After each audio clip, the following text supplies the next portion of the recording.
Hi, my name's Yom Tov Glaser. I was born and raised in Southern California, in Los Angeles, and I grew up surfing most of the time. I decided that school was a little too much for me when I was a kid, and I just rode waves a lot of the time and mountain biked. In fact, I'm still sweating right now from a major mountain bike ride that I took about 2 hours ago. And so, which means I'm like totally charged, you know, having bombed a couple of massive hills of Jerusalem all the way to the bottom. Remember you climbed up Jerusalem when you came here? So there's some trails that go all the way to the bottom, and they're really hair-raising because it's all terraced. You know, everything's terraced. So some very creative mountain bikers, I'm one of them, have built the most insane trails ever that if you're in full body armor, you can experience. And it's really, really wonderful. So welcome. And today what we're basically talking about is who wrote this document? You know, you could be the biggest atheist in the world, you still call it a document. The Torah is a document. Documents have authors. Documents have authors. Never been a document without an author. And so most people, especially people who are reasonable people, would consider that whoever wrote this document must have been a person, because most documents are written by people.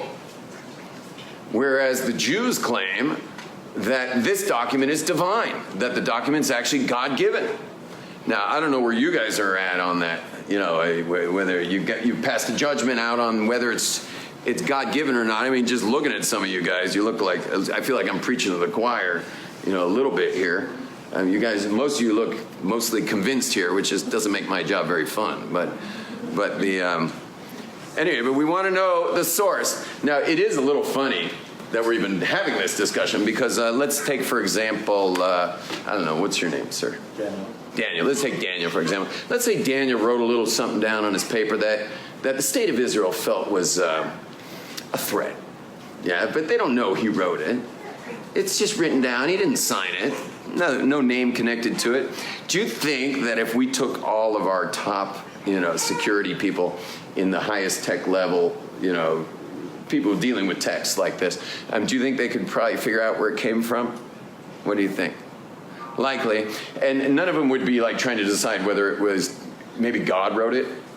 I don't think that would have been one of the options there. I mean, they would just be like, the question is which person wrote it, not whether God wrote it. So, I mean, have we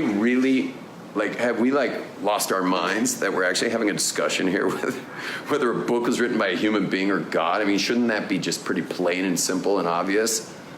Whether God or man wrote this document? I mean, if man wrote it, it should be blatantly obvious, and if God wrote it, it should be blatantly obvious, meaning whoever this burglar is who wrote this thing must have stopped and had some chocolate cake in the kitchen and now has spread it all over the crime scene. You know, it's just ridiculous that we're even having this discussion. Except you're all sitting here waiting to find out who wrote the document. And you know why that is? And I hate to call a spade, and you guys are going to be like thinking that's not very nice what I'm about to say, and so I apologize in advance. I never wanted to offend anybody. So if I ever offend anybody, it's always your fault. And that is that we kind of wish that it was a human being. There's part of us that wishes it was God, so we don't feel like total idiots singing, you know, every Friday night while there's a Sting concert going on in the same city. You know, you could either be, you know, with Sting going, if you love somebody, if you love someone, you know, or you could be sitting around a table going, Karibon olam ve'almaya, ve'almaya. You know, it's like, if you don't mind, you know, I'll go to the Sting concert and like, you know, put me out of my misery than sit around a Shabbos table where everyone's talking about either marriage or babies, you know, like, hello, not everyone has marriage or babies these days, you know, like I can't go to another Shabbos table without, like, you know, you start to understand these knuckleheads, you know, that just, you know, want to blow themselves up in the middle of Shabbos tables. Now,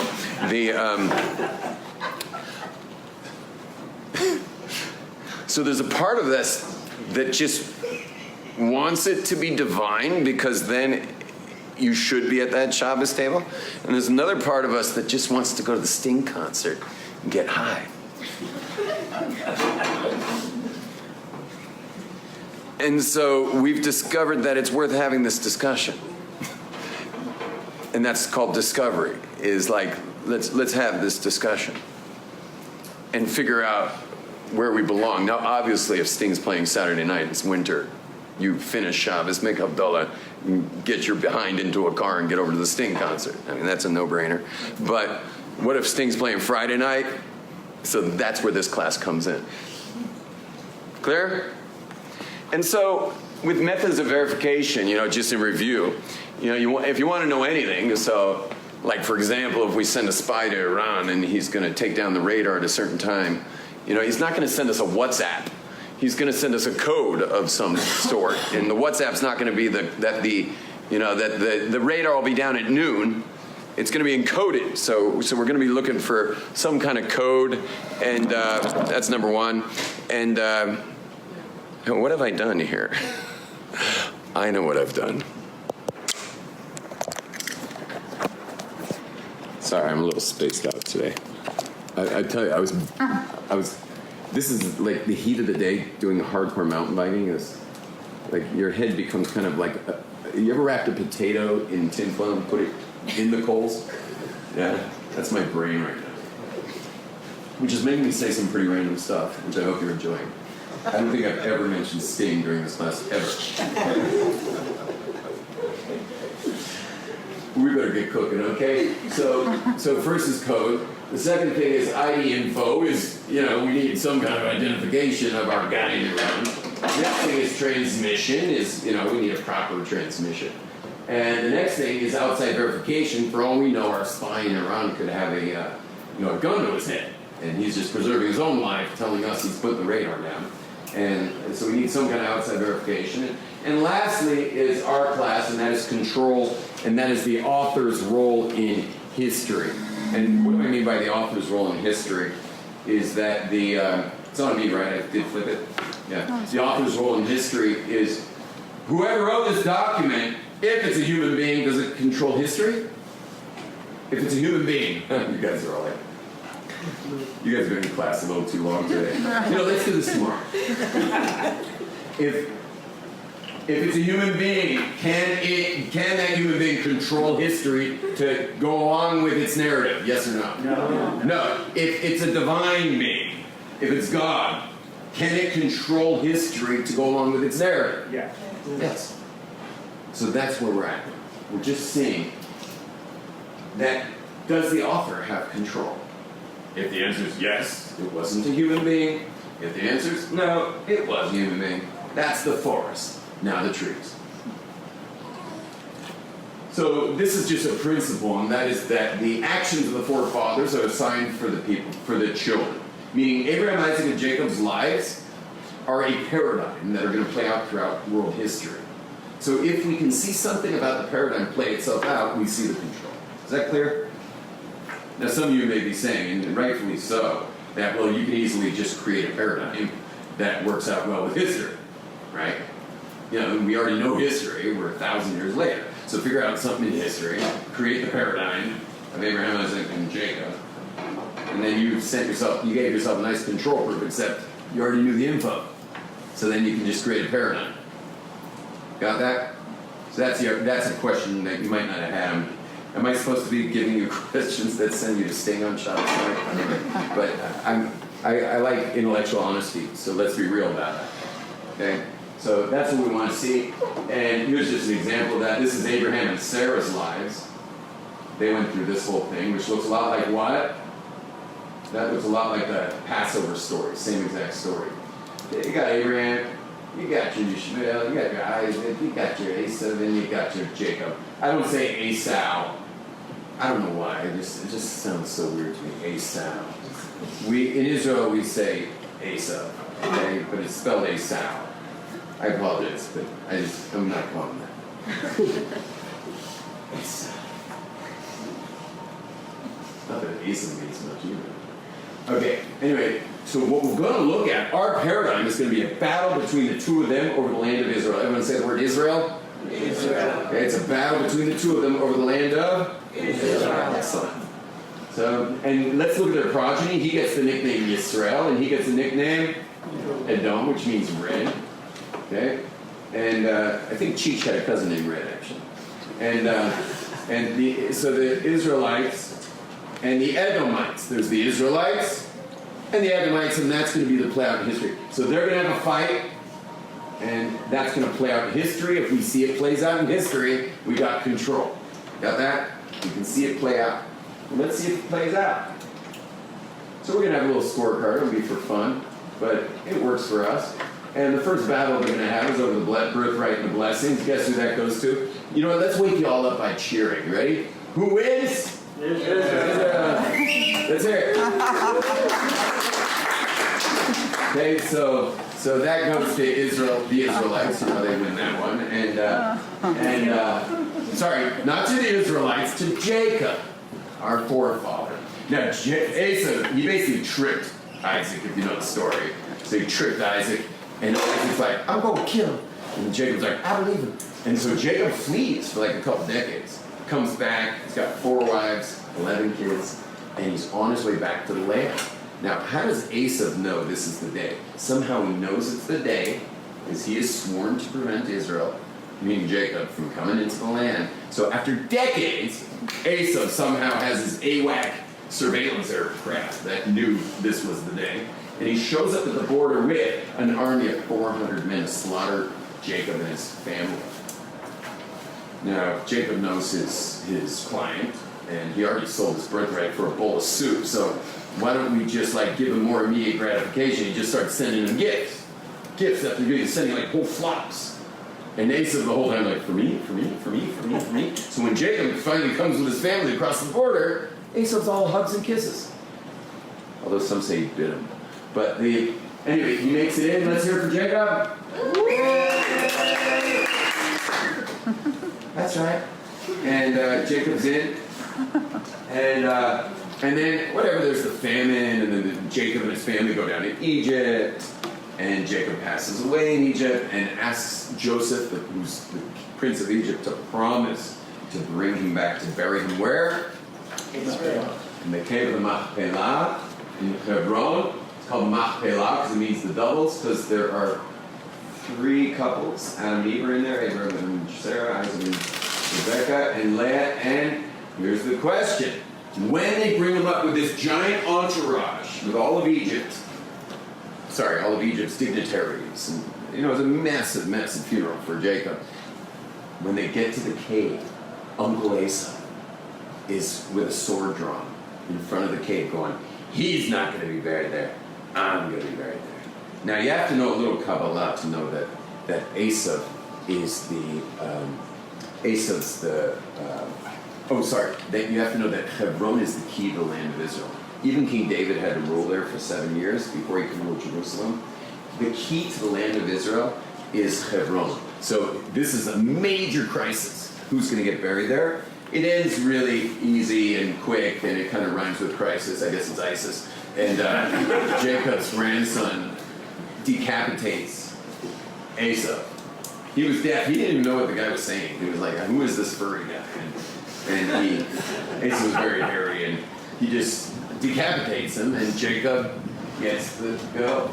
He gets the nod, and he's buried there, and that's the third, and let's hear it for Jacob. Would you be so kind as to pour me a cup of water? I'd even take 2, probably.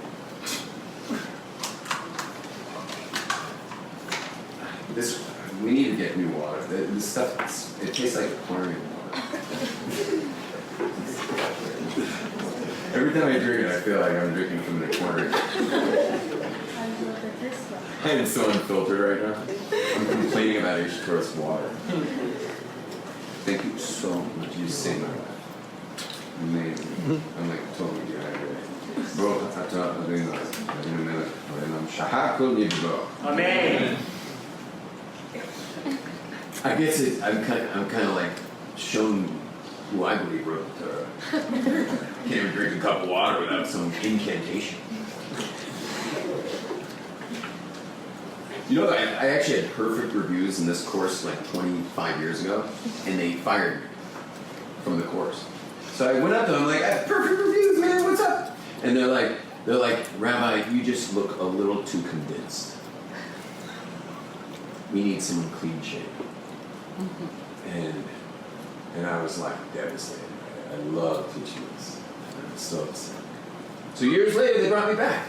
I said, what's up with that? And they're like, nobody cares anymore. Just deliver the class. So, okay, now, that's the actions of our forefathers, which is a sign for the future. So that's Jacob and Esau. Coming up, Israelites versus the Edomites. If you see the three play out, we got ourselves an author. You got that? You see the three play out, we got an author. And I'm just going to remind you, it has to play out in such a way that it couldn't be that we made up this particular paragraph. Got that? It has to play out such that we didn't make up the paragraph. So wait till you see what's coming up. This is where the class gets a little freaky. Now, we're going to start with just the Jews leaving Egypt. Who attacked us when we left Egypt?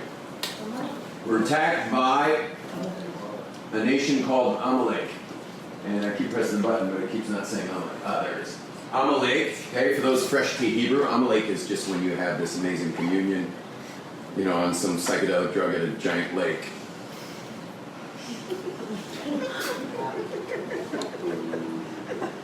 Anyways. Took a little while. So, anyway, so that's Amalek. Amalek is attacks the Jewish people on their way to the land of Israel. We get attacked by this nation, which is a little bizarre too, because the biggest civilization in history has just been decimated without a single Jew even lifting a finger. Like, you don't mess with the Jews on their way to the land of Israel. Just don't mess with us. But Amalek messes with us and tries to destroy us in the desert. And of course Joshua, like Moses stood up there and Joshua fought the battle and with, you know, whatever, and we won. Okay, so we beat them. And but we need to know more about Amalek. How do you know he's from Asa? How do you know he's an Edomite? So let's look in here, and we'll see Asa. Asa had a child named Eliphaz. That means my God is fuzzy. And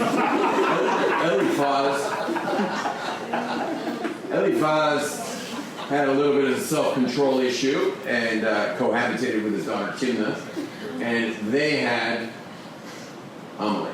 Okay, so Amalek is actually, through incest, is the grandchild of Asa. And he's like the worst of all the evil of Asa. Like if you took Asa's evil out with a syringe and injected it into the fetus of Timnah, she'd be over here. Then you'd get Amalek. Amalek's a really bad dude. He's like, you know what the Jews say about, you know, like Jews, like, we have this, like, you know, the holy nation and the chosen people. You know, whatever. So they're the polar opposite. Like God creates polarities on everything. So there's like they're like the Jewish nation of evil, so to speak. Meaning they're like the evil of the world, and the Jews represent that, and represent the light. But here, this is very interesting. This was written by a Kabbalist that just kind of gives you a sense of who Amalek is. And the first paragraph's a little complicated. It's a little more complex, but I'll help us with it.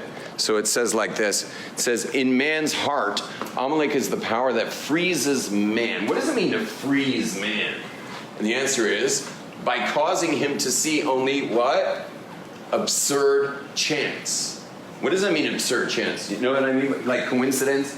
Like, oh, look how random this is. You know, like, whoa, that was random. You know, people speak like that. People speak like there's such a thing as absurd chance. So to see things as absurd chance and therefore deny ethical conscience. Where do you get ethical conscience? Is that God-oriented or not? Ethical conscience. Well, you got to watch your Sam Harris, Jordan Peterson debates, but ethical conscience comes from a God perspective. Okay, that's a God perspective. And what? Moral perfection. Does that come from God or not? Yeah, when you're going humanistic, there's no moral perfection. There's just molecules bumping into each other, and you just kind of got to hope they pump into you in the way it feels good. Okay? And but moral perfection, that comes from God. Clear? So that's what freezing man means. Amalek represents freezing man. And in fact, why does it use the word freezing? Why did this great Kabbalist, who lived over 100 years ago, he passed away in 1900, why did this Kabbalist use that term? Because the actual word in Hebrew in the Torah, when Amalek attacked us, it says, Asher karcha b'derech. They ran into you. As if like it was a coincidence. It's a really weird word. When you're getting attacked by a nation, you don't run into each other. We didn't like run into each other at the mall. You understand? The Jews are on their exodus, and we got attacked. They didn't run into us. But what does the word karcha mean also?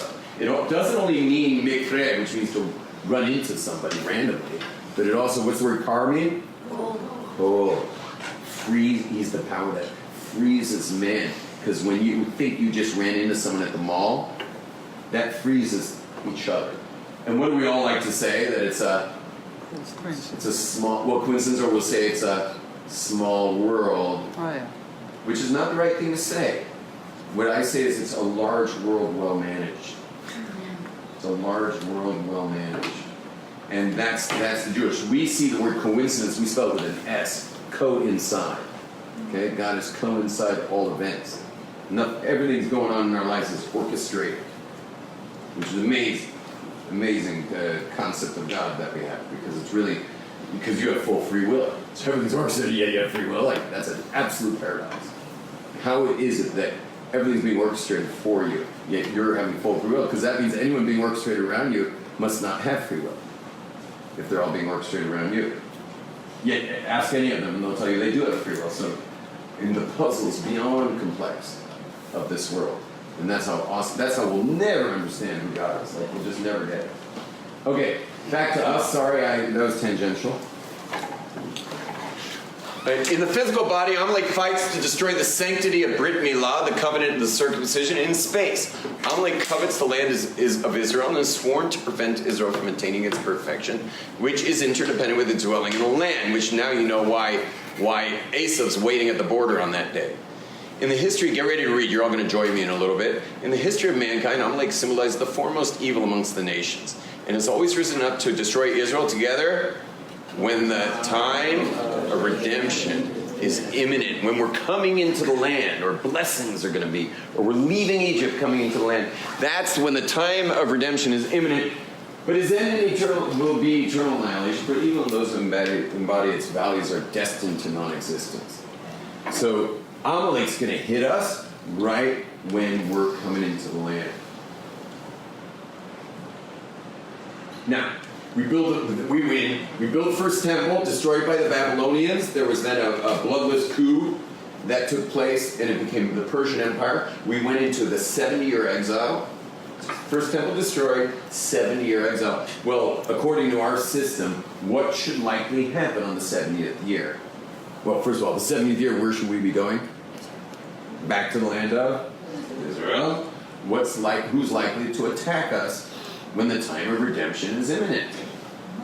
Amalek should be attacking us. He's the direct descendant. And lo and behold, we get attacked by Haman, a full genocidal attack in Persia, where every man, woman, and child of the Jewish nation is to be wiped out on one single day of the year. Now, that's the Purim story, and Esther, becomes the queen. It's an amazing story, and how a prophetess winds up becoming the queen of Persia, and whatever, you know the story. I'm not going to go into the Purim story, but basically, you get the point, okay? We got that point. But let's go a little deeper into Haman, because how do we know Haman is Amalek? And so you'll look here, King Ahasuerus promoted Haman, the son of Hamdasa, the Agagite, Agagi. Who is Agag? The book of Samuel, bring to me Agag, the king of Amalek. So it turns out Haman is a direct descendant of the king of Amalek. So our arch enemy in the Purim story, on the 70th year, the year of our redemption, is carried out, that genocide is carried out by a direct descendant of Amalek when the time of redemption is imminent. Now, we've only had 3 times of redemption. We left Egypt, we left Babylon or Persia, We rebuild the second temple. We go into 2,000 years of exile until the year 1948 when we declare what? State of Israel. We declare the state of Israel. And who attacks us right before? The Nazis. We get our third and final attack when the time of redemption is imminent. Now, some of you may have noticed that this is a different narrative than the state of Israel likes to have. What's the state of Israel's narrative? Is that because of the Holocaust, we need the state of Israel. And that's why whenever a dignitary comes to Israel, what's their first stop? Take me Yad Vashem to show them this is what happens if we don't have a homeland. Because of this, we built our land. So don't mess with us. Don't mess with us. Yeah? And that's their narrative. But because of the Holocaust, we have the state of Israel. But what's the Torah narrative? Is because of the state of Israel, we had the Holocaust. Because it was the 70th year, we had Haman. Because we left Egypt, we had Amalek. You understand that Amalek comes because of the state of Israel. It's also an amazing proof that the secular state of Israel was divine. You get that?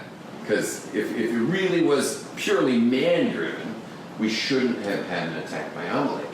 But here we get a full Amalek attack right before the state, declared by secularists.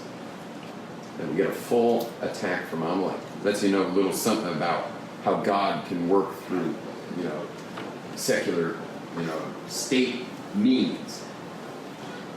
Okay, but who's convinced that the Nazis are Amalek? Like, how do we know that? How are we supposed to know that? Would you like a little proof about that? So let's check it out. Because we don't have the book of Exodus where Amalek attacked the Jews, and we don't have the book of Esther where Haman's there. And here we have, what book are we going to use? Well, how about we use Hitler himself? Hitler stated, "It is true, we are barbarians. It is an honorable title. I free humanity from the shackles of the soul, from the degrading suffering caused by the false vision called conscience and morality. The Jews have inflicted two wounds on mankind, circumcision on its body, conscience on its soul. These are Jewish inventions. The war for world domination will be fought entirely between us, the Germans, and the Jews, which is just a bunch of people studying Torah, not exactly having wars. All else is facade and illusion." What do you think? Amalek? Does that sound a little familiar from the Kabbalists from the 1800s? Can I remind you a little bit here? I'll remind you a little better. Here's the Kabbalists from the 1800s. It's almost as if Hitler himself was reading this book and quoting straight out of the book. So, as far as Hitler himself being the leader of this genocidal attempt right before our redemption, that's pretty strong. But perhaps we could have even stronger proof that this is the third hit from Amalek at the time of our redemption. What we're going to do to go deeper into these proofs is something that's just beyond proof. I mean, this is crazy what you're about to see. But we're going to open up a piece of Talmud that is actually, which of all the Talmuds? It's the tractate called Megillah. And when we open up the tractate Megillah, there's a question asked. Rabbi Yitzhak said, he asked, what is meant by the verse? This was written 3,000 years ago by King David. "Oh God, don't grant the desires of the evil man." Okay, that's part one. Part two. "And don't let him draw out his bit." You know what a bit is? That's the part inside the horse's mouth, on the lips of the horse. When you draw it out, it goes. When you pull it in, it stops. Yeah? So part two is don't let him draw out his bit. And part three, lest he raise himself above others. So this the Talmud wrote. This is close to 2,000 years ago. The Talmud wrote this, although the Talmud was finished writing in 500 Common Era. But it was being written in Babylon. It's the Babylonian Talmud. And check out the answer. This is the Talmud. Believe it or not, watch the answer. That was Jacob 4,000 years ago. Our forefather prayed to God. This is a prayer. Don't grant, because remember, it's, oh God, it's like a prayer. Don't grant the desires of the evil man. This refers to Asa. And don't let him draw out his bit. This refers to Germania of Edom. Germania is actually the term of Germany throughout almost all of its history. Germania of Edom. The Russians still call it Germania. And for should they go forth, they would destroy. Part C, for should they go forth. This is the bit. You draw out the bit. What happens? They would destroy the entire world. Well, that's interesting. Why is the Talmud mentioning Germany by name? And this is Jacob, who's, if you know anything about Jacob's life, he did a lot of shepherding. And all the time he was shepherding, he was praying for the Jews and protecting us throughout history. Except there was one chapter of Jewish history where he got nervous. And what chapter was that? The chapter that had to do with Germany. And our Talmud actually expresses Germany by name. And it mentions the mechanism by which Germany could destroy the world. And that is drawing out the bit. Well, what's the bit? Well, the Talmud goes on to explain the bit. Rabbi Chama Bar Chamina said there are 300 crowned princes in Germania of Edom.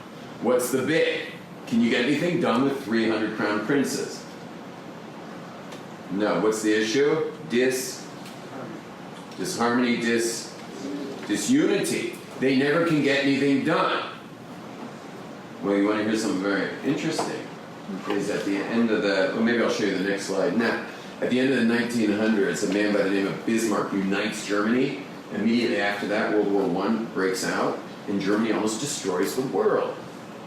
The Allies win, separate Germany, only to be reunited under Hitler, and they go out to destroy the entire world. So the Talmud is mentioning Germany by name. This is a prayer. King David wrote it. It's a prayer of Jacob. I mean, even if you say the Talmud was finished writing in 500, if you know any German history, it's not really something to reckon with. It's just, whatever, it was tribes. It was just crazy tribes, 300 crown princes. Here's a modern book that explains the mechanism again. Is by the end of the Middle Ages, which had seen Britain and France emerge as unified nations, Germany remained a crazy patchwork of some 300 individual states. The Talmud nails the number right on the head. Like the actual number throughout all of Germany's history. Forgot your name. Shmuel, what's your question? What about now, after World War II, and there was a split between the East and West, and now they're not as I know, I saw Pink Floyd play on the Berlin Wall in 1990. Yeah, so Now it's back together. So it's our view is that there were 3 attacks from Amalek. We're already here now. Now we're here. Amalek only attacks, they're either sleeper cell or activated cell. When we were in exile, they're sleeper cell. We have regular anti-Semitism, like Christian anti-Semitism, pogroms and stuff. But when we're going to be redeemed, that's when Amalek activates. We've only had 3 times we've come back to the land. Egypt, Babylon or Persia, and the state of Israel. All 3 have been met with an attack from Amalek. Okay, you guys convinced Nazis are the third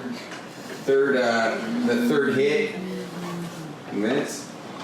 Well, let's go a little further. Now, I strongly suggest that anyone who needs the washroom holds it in. Because, not really, but you don't want to leave. I've been known to even pause the class just to let one individual come back for the bathroom. Because what comes after this gets crazy. Ready? Here we go. By the way, it's very short. We only have like 5 minutes left. Maybe a little more. Especially when I go backwards. Now, was I pressing the button all that time?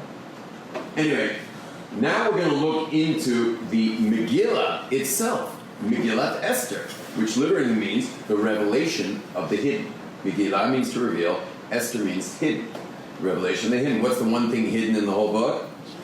God's name. God's name never shows up throughout the book. Unless it just says king, not qualified with the word Authorship. It just says king. That means not only the king of the story, Authorship, but also means God. Anyway, when you're reading the Megillah, it looks like this. Okay, Megillahs generally don't have pictures, no lady jumping out of a cake. Okay, it just looks like that, you know. And while you're reading the book, all of a sudden you get to this bizarre page, a page that is truly unique in our Torah. And what do you get? You get this page that has the names of Haman's sons who were killed, and the word "and" on the other side. Very strange, right? Yeah, I mean, you just never picture our Torah wasting space like that. And especially with a list of names of people who aren't part of the story. They were not in the story before that, and they're not in the story after that. So what are they doing here? And why do they get an Excel sheet? I mean, what's going on here? It's such a strange page. It's asking us to ask about it. And so it's very convenient for us, by the way, because we're going to translate the page right in the middle. Whoops. And the Jews struck at all their enemies with the sword, and with slaughter and destruction, and did as they pleased to those who hated them. And in Shushan, the capital, the Jews slew and destroyed 500 men, including all the men who are observant in the room. Please take a deep breath and say it with me. Ready? Yep. Partial does of east, all conditions, that's also of east, also of east, all of east, and that's of east, and much of east, so that's the 10 sons of Haman. Okay, so they were killed. They're killed with the sword, and then it lists their names in this weird fashion.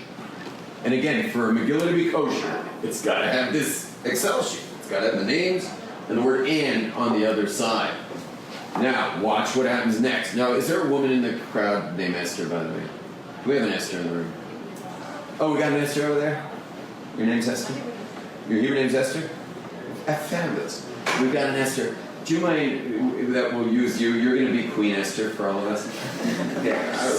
Well, all that's going to happen is the king is going to ask you what you want. And now I'm just going to set the stage here, because Haman's already dead. The 10 sons of Haman are dead. Haman actually had a daughter. She committed suicide. And Mordecai, the leader of the Jews, is wearing the signet ring that Haman was wearing. And the king's about to ask you a question.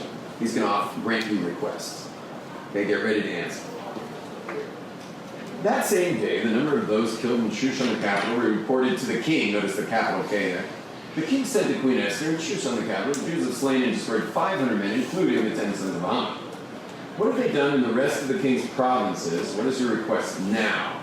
It shall be granted to you. Again, what is your petition? Further, it shall be fulfilled. Esther, you can have anything you want.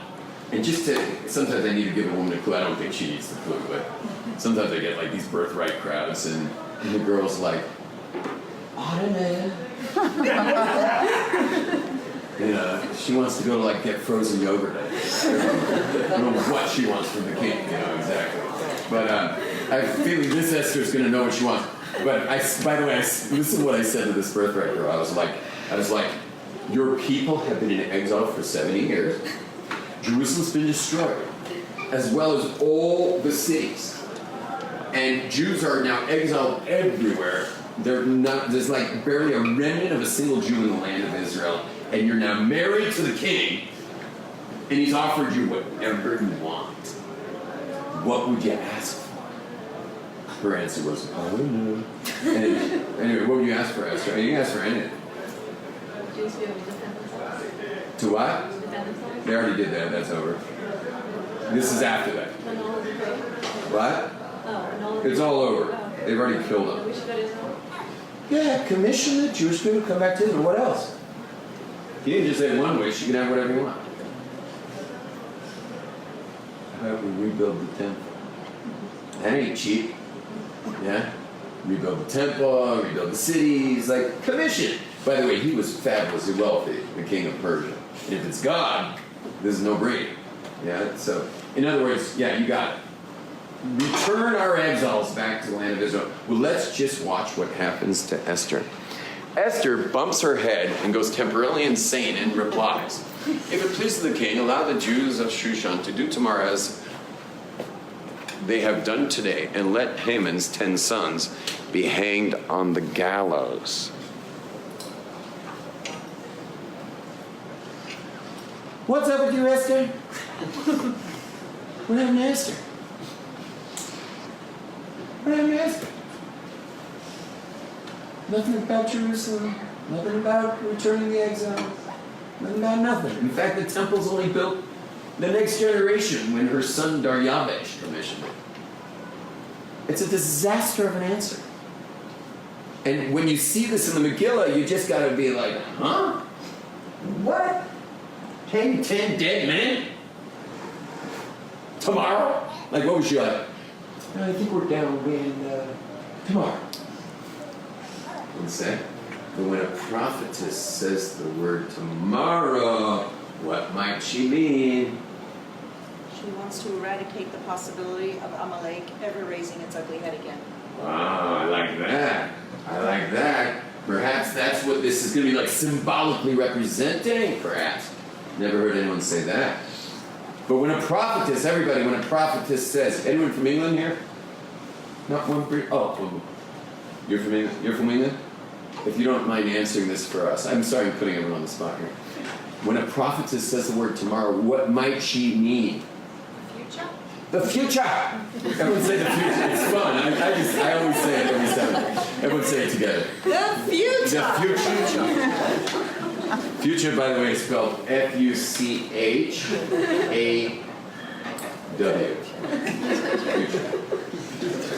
Okay. Ready? Ladies and gentlemen, welcome to the future.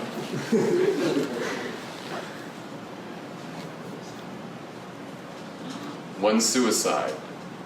10 others hanged in Nuremberg prison for Nazi war crimes. Huh? Isn't that peculiar? Can you imagine the author's like, hey, it wasn't supposed to be 11. Hey, there's some poison. Because it was supposed to be 10. And it turned out to be 10. What's the date? October 16th, 1946. What's that date in Hebrew? The date in Hebrew is Taf Shin Zayin. 400 plus 300 is 707. Zayin is 7. Check out this part of the newspaper. Courtroom photo of Nazi war crimes trial in Nuremberg, Germany. Though the trial ended in June 1946, by the way, that year was Taf Shin Vav. Though the trial ended in June 1946, sentencing was repeatedly postponed due to appeals for amnesty. And for those people under the age of 40, amnesty means pardon. They should be pardoned, forgiven. Now, tell me, today, in 2019, if we find a 96-year-old Nazi, we pardon him or we throw the book at him? We throw the book at him. These were hardcore, caught red-handed, major Nazis in the Nazi government. Appeals for amnesty? In other words, whoever authored this document did not like the June date. June wasn't good. June was Taf Shin Vav. And it got postponed till October. So they were not killed in June Taf Shin Vav, and not in July Taf Shin Vav, not in August Taf Shin Vav, not in September Taf Shin Vav. But what happens at the end of September that year?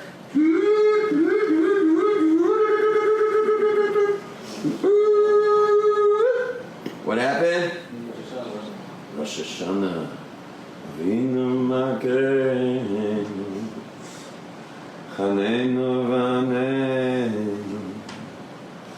Avinu Malkeinu, Chanenu V'Aneinu, Ki ein banu ma'avasim. Let's go, guys. Aseh imanu tzedakah v'chesed.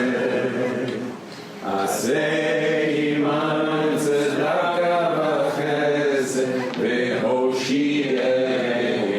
Do for us kindness and justice and save us. And they get hung. Because on Rosh Hashanah night, Taf Shin Vav, 6, Vav is 6, Aleph Bet Gimel Daled Hey Vav, becomes Taf Shin Zayin, Aleph Bet Gimel Daled Hey Vav, Zayin, and they get hung on October 16th, which turns out to be the holiday, the 7th day of Sukkot holiday.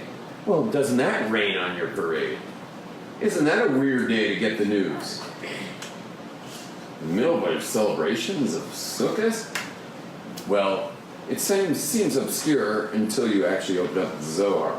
When you open up the Zohar, you learn something really cool about Hoshana Rabbah. On the seventh day of the Sukkot holidays, i.e. Hoshana Rabbah, the judgment of the nations of the world is finalized. Sentences are issued from, and this is the only place I know in the Zohar where God is called this, the residence of the king. And that's a very strange way for the Zohar to call God. Sentences are issued from the residence of the king. You see that perfect allusion to the Purim story? To when Esther and the king are talking? Judgments are aroused and executed on that day. It lands exactly on the judgment day of the nations, Hoshana Rabbah, which most Jews have no idea that this is the judgment day of the nations. Yeah? Wouldn't the seventh day of Sukkot be a Yom Tov? No, the night is. The Yom Tov starts the night after. It's not like Pesach where the seventh day is the Yom Tov. Yeah. Okay, next. Now, Tav Shin Zion, just to show you, Tav Shin Zion. See that? Tav Shin Zion, that's 707. So, check this out. For 2,500 years, every scribe to write a kosher Megillah had to write it this way, as I said, but you probably didn't notice. But if you look carefully, look at the first name. Do you notice something peculiar about the first name?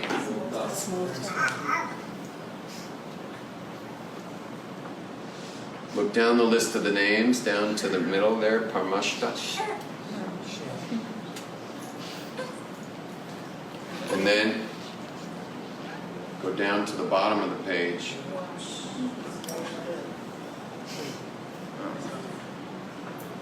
For 2,500 years, every scribe has written into the scroll of the Book of Esther, in this list of names, the date of the Nuremberg trials when the 10 Nazis are hung. The actual year.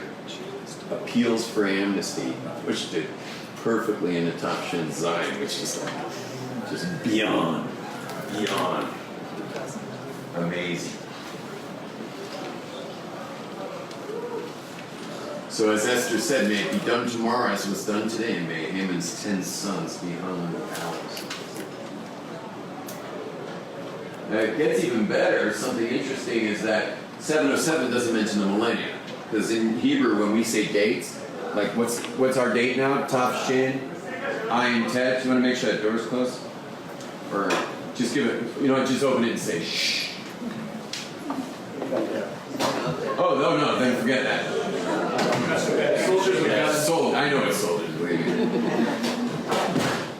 So like right now it's Tav Shin Ayin Tet. We don't mention the millennium. Right now it's 7. What is it? 779. Right now it's 779. But we say 57.7. We don't mention the millennium. In this particular case, the millennia actually even shows up. How many times has there been a 707? Aleph, Bet, Gimel, Dalet, Hey, Vav. And it turns out you probably didn't notice it on the page, but check out the Vav. Anyone can find the Vav? It's very big. There's a unique Vav on the page. All right. There it is at the bottom. There's a Vav that's double the size of all the letters. And that Vav, I don't have the Zohar here, but I'll tell you, just for some of you might be interested in hearing this Zohar about this Vav. It says when the Vav representing the 6th millennia, that's our millennia we're in now, when the Vav descends, marking the beginning of the 6th millennia, the final Hey of God's name will rise up from the dust of the exiles. Okay, that's just for the Megin Yavin, whoever that's interesting for should enjoy that. Okay, but it's very redemptive. This Vav is a very redemptive Vav. Now, we mentioned there were 10 Nazis, but there were actually 11, right? 10. One commits suicide. And here's just a small trivial thing to note, is just that Haman had this daughter. And how we know about the daughter is that the Megillah mentions Haman mourning. It doesn't make sense that he's mourning, because in the story, there's no mention of anyone dying. But the Talmud tells us he's mourning over his daughter who committed suicide, having just dumped a bucket of you-know-what on her father's head. She thought, she was up on a balcony and she thought it was Mordecai leading her father, so she thought she would dishonor Mordecai by dumping a bedpan on his head. But when he looked up, she saw it was her father and jumps to her death. And that's why these words in the Megillah says, and Mordecai returned to the king's gate, but Haman hastened to his house, mourning and having his head covered in filth. This is Goring, the one who committed suicide. This is dead Goring. And this is Goring out on the town.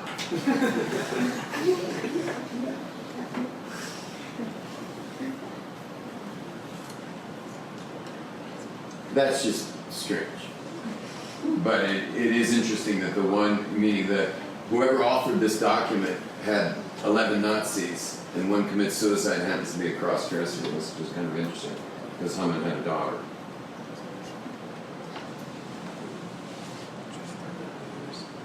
Now, all of this has been pretty interesting, I imagine, for all of you, to get a sense of who authored this document and who could pull this off. Could a human being have pulled this off?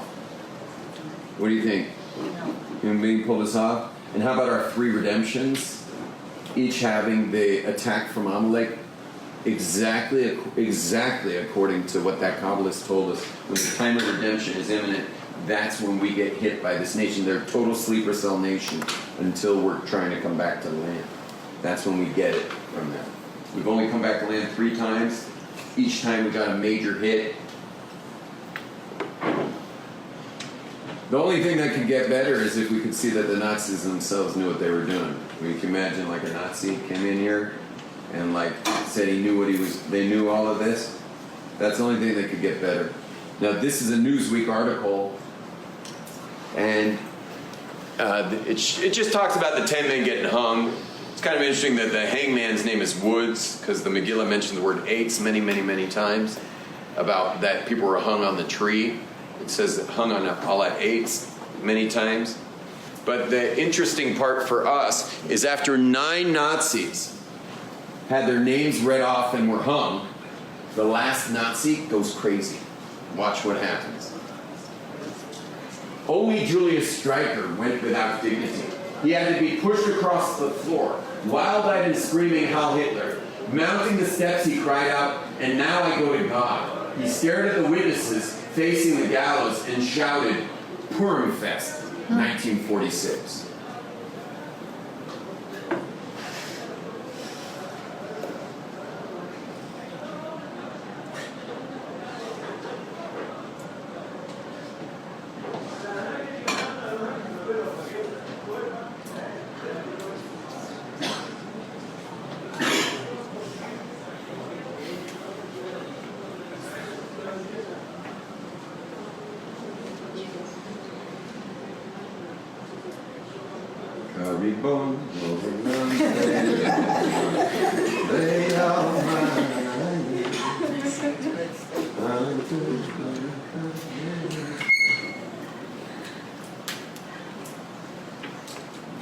Gotta hope Steen's gonna be playing another show Saturday night.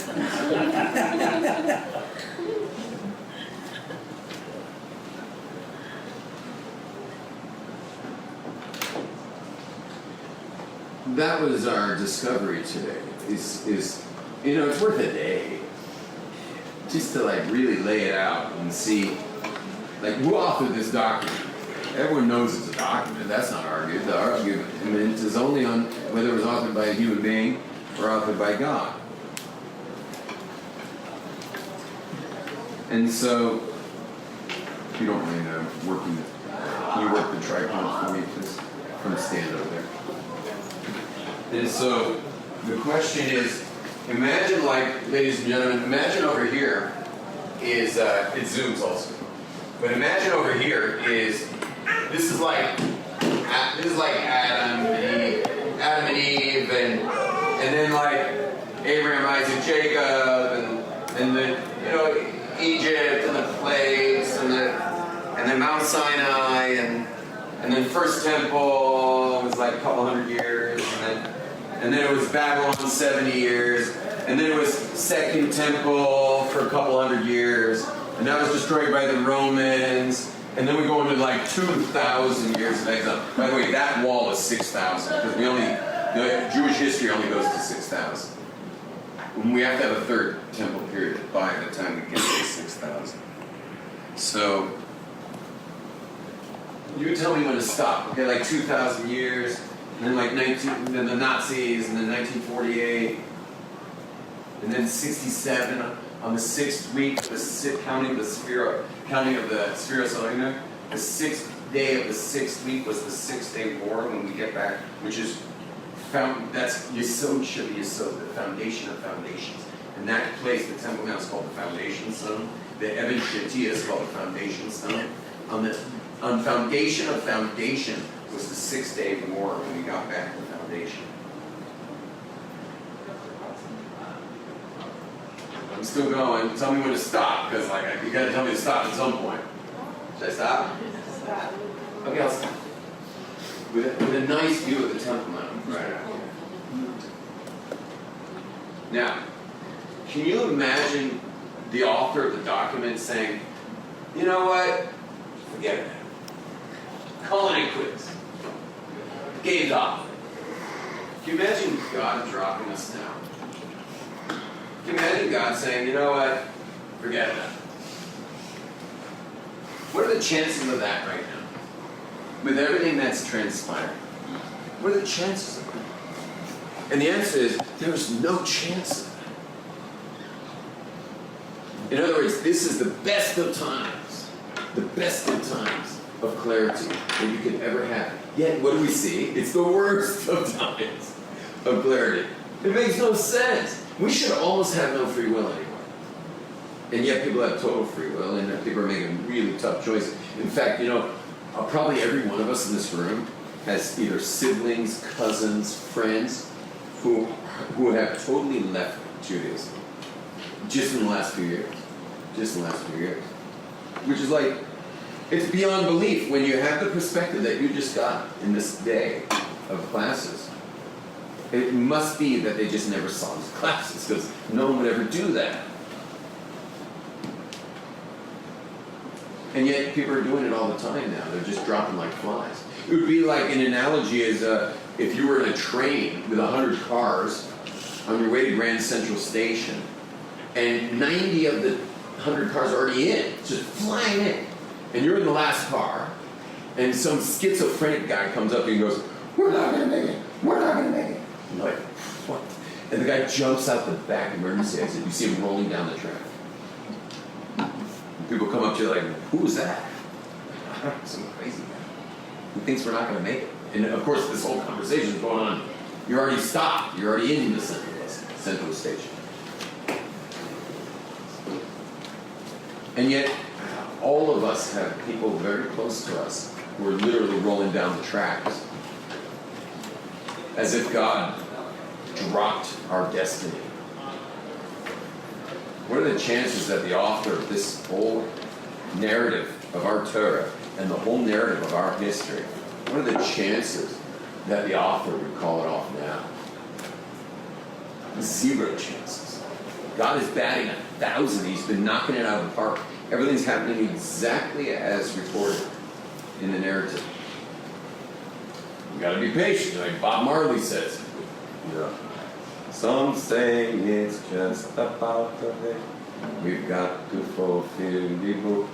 That could be. There's other things got to get fulfilled. Got to be patient, right? That's where he says, "How long shall they kill our prophets while we stand beside and look?"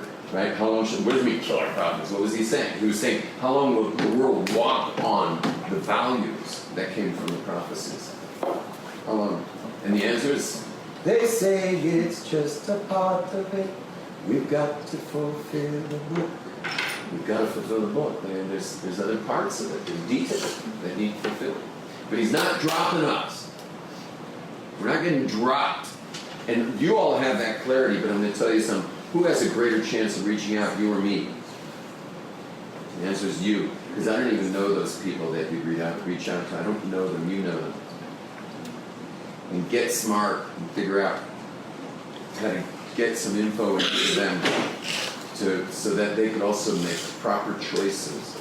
Choices come from knowledge. Knowledge, you got to know stuff to make informed choices. You need the information. So please God help us with that. And I got a big ask for everybody here. There's no way you did this whole day without concretizing it in something. So I got a couple things. One, first of all, is just to let you know that we have a co-ed course every single day downstairs. Hour to hour to hour to hour with the best teachers, our international staff of rabbis, who I think everyone's here right now, are in Israel, and we're all here now, teaching hour by hour in the Essentials course. And that's going on every day. And that's also going to be going out eventually live, right, Bradley? We're going to go live Sunday. That's going to eventually be going live every hour. We'll go live. But that's there. I'm already live every day. You can just go Rabbi Yom Tov on Google and see my live feed. And that's available. But I want you all, everyone take one thing on. And please, if you can, go to the Kotel and take something on. Something small, not something that's going to freak everybody out. Take something on that's just like, this I take on forever to remind me of the day where I had that perspective. Where I had that full view, which is really Yerushalayim. You know, Yerushalayim also means Yered, to see, and Shalem, total perspective. Shalem means complete. So Yerushalayim together is like total perspective. So take that total perspective and put it in something forever. I don't care if it's you're going to say Shema before you go to bed. It could be the smallest thing ever. But take something on. There's something, or those of you who have been, you already took everything on, like these sin girls up front. But you've been a little lackadaisical about something. There's something you're a little lax on. Okay? I don't know where you're lax on. Maybe you don't wash your neck, wash it next to your bed or something. But take something, all of us, those of us who are more observant, some aspect of your observance where you've been a little, because what does it mean to be lackadaisical? It means is that I've gotten fuzzy. I'm being fuzzy about things. But take a moment of non-fuzzy moment, this non-fuzzy moment, and take on something, you understand, that'll be a reminder, a concretization, like something where you integrate the non-fuzzy moment with some action. Do something. All of you know what that is. I don't know what it is for you. But think about a spot where you've been like not really taking things very seriously. You've been going from that fuzzy perspective and just take on one little thing, and really it can be very little. It's for you. It's for you, so always have that one, that trigger for clarity that you'll remember it by. May you all be blessed. Shalom, shalom. It was a pleasure. It was a lot of fun. We should have evaluation forms. You can fill them out. Yeah. Feel free to say he's a bit of an airhead. Well, you just didn't ask to see all the Jews in the Holocaust. What's that? Well, you didn't ask to